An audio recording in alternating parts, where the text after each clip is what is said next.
This application, I need to first go in my command line to this folder, and after that I'm going to run npm start to start my application, which will start the application using expo start, and it will open a window in my browser.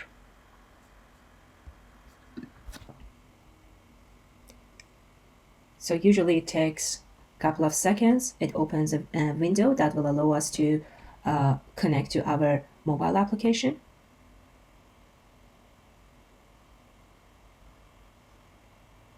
Using Expo, you have multiple options in order to see the output. You may decide to just simply see the output of your application in a web browser. It might be a good thing to see the output quickly, but it might not be the exact feel and look that you will have in the final mobile device. So to see the output in a more realistic setting, or more close to what it will show up at the end, you may decide to use emulators. If you do not have a phone, you may decide to choose these emulators, or if you are an iOS user and you want to see the output on Android as well, you may choose to install Android emulator. And also you may do vice versa. Android users, you may want to install iOS simulator. Another option that is usually very quick and fast for testing our application is using seeing the output on our device. And to do that, basically Expo now has started a server that if we connect to this IP address that is shown for us, we will be able to see the output. And to connect to this server, an easy way to do is that we can scan that QR code and then open the application using Expo on our device. To do this, the requirement is that you need to have on your mobile device, you need to have Expo application installed. So you can simply go to App Store or wherever that you usually download your applications and install Expo application on your mobile device. And when you have that, now the next step for us to open our application using Expo. I'm an iOS user, and iOS users, all you need to do is that you can open your camera, scan the QR code, and that it will detect that it's an Expo application, and it will automatically open the Expo for you, and inside Expo you will see the output of your application.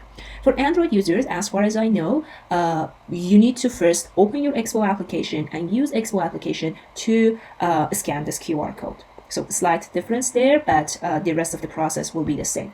So now I'm going to scan the QR code. My phone has detected that it needs Expo to open the application. And I clicked on the pop-up menu that it came up, and now it's trying to download and see the output and show the output on my device. One of the things that you may want to check, especially if you have multiple networks, you want to make sure that your device and also the computer which is running this Expo server, they're both on the same network. As long as they're in the same network, you should be able to easily connect them. The first time you usually connect to your application, it may take a couple of time. Right now it has loaded about 20% of the application, and it's trying to load the rest. The good thing here is that, as soon as it gets to 100%, we will be able to see the output. And another nice thing about our using this Expo setup is that while we make changes in our computer, we will be able to immediately see the output on our device. So it will make the checking of the output much easier.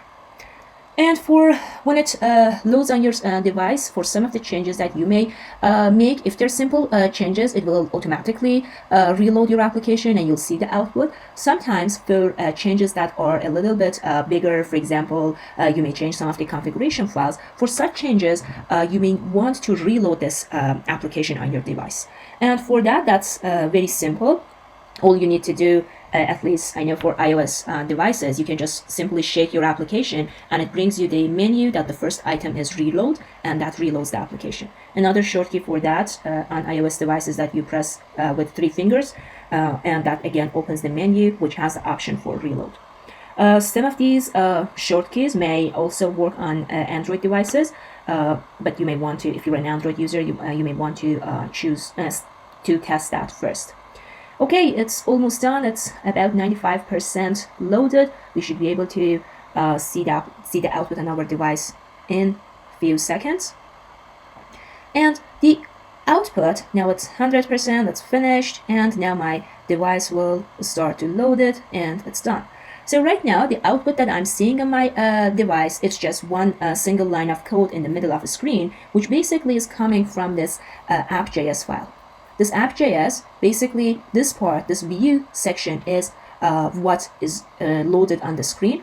Inside view, there is a text, and that is the text that now I have on my screen. And that text is basically styled using CSS style, and it's a style to appear in the middle of the screen. So now we have created a React native application, and we know how to run it on our device.